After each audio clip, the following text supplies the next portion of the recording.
What if I told you that one helicopter was responsible for some of the most daring and secretive missions in US military history?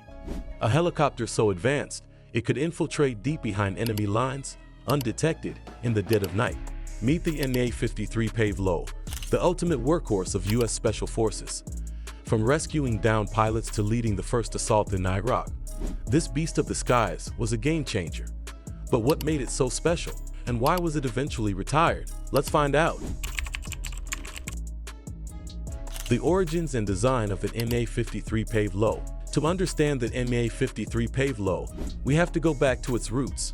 The story begins with the CH-53, a heavy lift transport helicopter developed in the 1960s. While powerful, it wasn't designed for special operations, but the US Air Force had bigger plans. By the late 1970s, Special Operations Forces needed a helicopter that could fly low, navigate in complete darkness, and penetrate deep into enemy territory without detection. The result? The MH-53 Pave Low, a marvel of military engineering. This wasn't just any helicopter.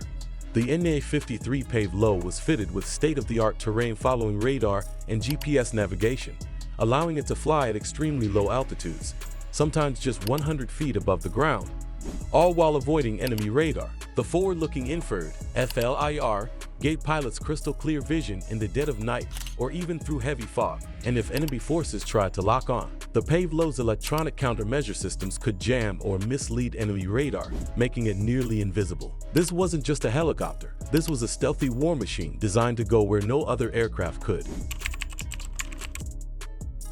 The MH-53 wasn't just about flying through the night. It was a force multiplier, a lifeline for US Special Forces, including Delta Force, Navy SEALs, and Air Force pararescue. Its primary role: infiltration and exploitation. The Pave Low could fly deep into enemy lines, drop off elite operators, and then slip away without detection. This allowed missions that would have been impossible with traditional aircraft. It also had in-air refueling capabilities, meaning it could stay in the fight for hours, if not days. During urban operations, it could hover over buildings while troops fast roped directly into the action. This meant high-risk hostage rescues, direct action raids, and battlefield extractions were all on the table. The Pave Low gave Special Forces a silent, precise, and reliable means of reaching their targets. But it wasn't just about offense. The Pave Low was critical in combat search and rescue (CSR) operations. If a pilot was shot down behind enemy lines, it was the MH-53 that was sent to retrieve them, often flying through hostile airspace, dodging anti-aircraft fire to bring them home. The MH-53 Pave Low didn't just train for war, it led the charge in some of the most important military operations of the modern era. One of its most legendary missions came on March 19, 2003. As part of Operation Iraqi Freedom, Pave Lows led the first attack of the war, guiding Apache helicopters deep into Iraq to destroy key radar installations. Without the MH-53, US forces would have faced intense enemy air defenses. In 1995, the world witnessed the MH-53 in action when it rescued US Air Force pilot Captain Scott O'Grady, who had been shot down over Bosnia. Dodging enemy patrols and anti-aircraft fire, the Pave Low's advanced navigation systems allowed it to extract O'Grady safely under extreme conditions.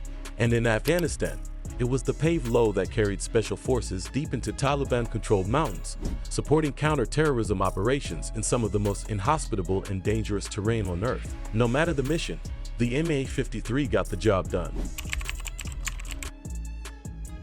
While the MH-53 was exclusively used by the United States, its base model, the CH-53, was widely adopted by other nations for special operations and heavy lift roles.